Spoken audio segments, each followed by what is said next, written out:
Unrequited love has inspired authors to write some of their best work. As a young poet, Dante fell in love with Beatrice, a girl next door that he hardly knew. Jane Austen is said to have based her main character in Pride and Prejudice off of her unrequited love, Tom Lefroy. F. Scott Fitzgerald has even included some of his wife Zelda Sayre's diary entries into his most famous books. Petrarch's poetry memorializing Laura has changed modern poetry, but his fascination with her is not unproblematic. In this video, I'm going to talk about the guidelines of a Petrarchan sonnet, the word laurel representing Petrarch's love for her, and the issues with Laura in his poems. The first sonnet form is literally named after Petrarch, sometimes even called the Italian sonnet.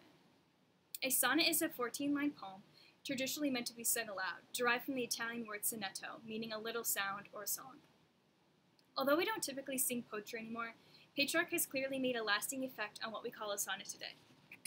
The Petrarchan sonnet is even referred to as the Italian sonnet, showing his ability to stay relevant in modern times. His sonnets are broken into two stanzas, a group of lines that make up a paragraph, the first with 8 lines and the second with 6 lines.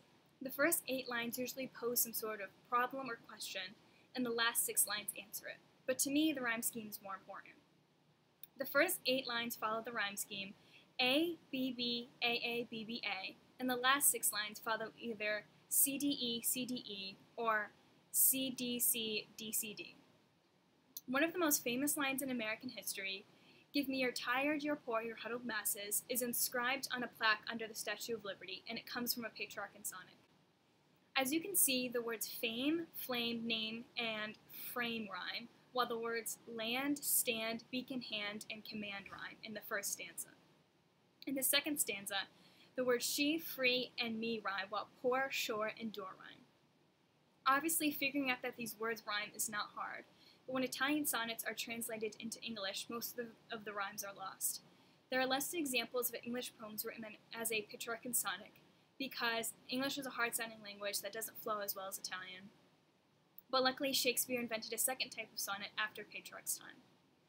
In a more modern example written in 2012, Joshua Megan's poem, The Professor, almost follows a Petrarchan form, but the last 6 lines do not follow the same format as Emma Lazarus's. The first stanza of his poem follows the A, B, B, A, B, B, A rhyme scheme.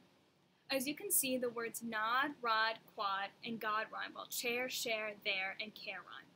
His last stanza does not follow the same pattern. Instead, family and me, look and book, and does and was rhyme. Now that I've shown some examples, let's look at one of Petrarch's own poems. I'm showing the Italian version here because it's easier to see the rhymes, whereas our English translation doesn't rhyme. His first sonnet follows a strict rhyme scheme, A, B, B, A, B, B, A, and C, D, E, C, D, E. I want to move on to some of his love poems about Laura now. Petrarch used his undying love for Laura de Noves to pen his collection of 366 poems, one for every day of the year plus one. It's been thought that Petrarch first saw Laura at the St. Clair Church in Avignon, once part of Italy. Of course, other poets before Petrarch had written love poetry, but Petrarch was the first to write about love so intensely and cover a range of feelings, from loss to passion. But in all, he just wanted to love her, and I think we can all relate to that at least a little bit.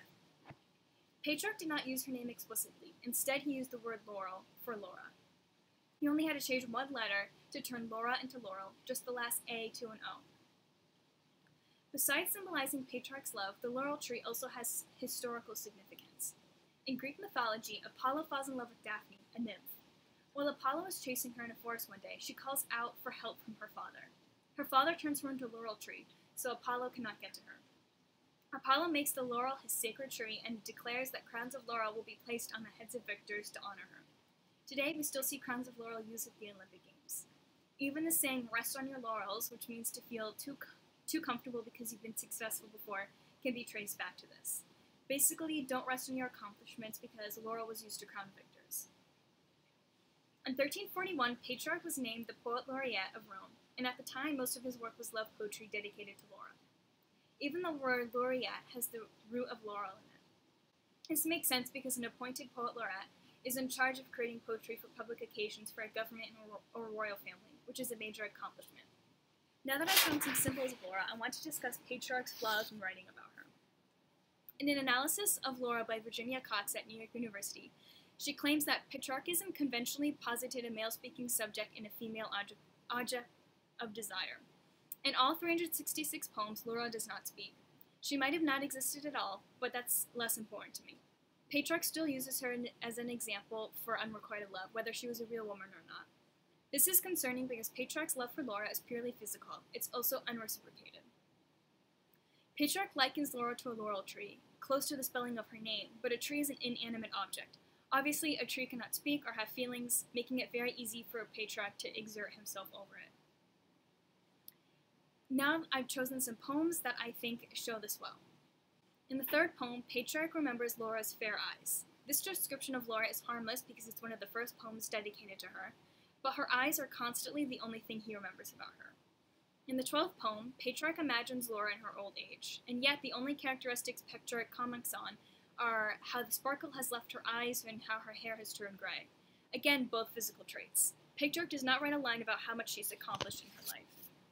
In poem 30, Petrarch sees Laura sitting underneath a laurel tree and says that she is more white and cold than snow, with lovely hair and eyes. He even compares her hair to topaz and gold. These are all beautiful comparisons, but if Petrarch had seen Laura a few times, why is he still only commenting on her physical appearance? And even if they only saw each other in passing in church, why would he not try to write an imagined conversation he'd like to have with her? Petrarch's love for Laura reaches its most sexual in poem 52. He compares his love for her to the story of Actaeon and Diana, in which Actaeon sees Diana bathing naked.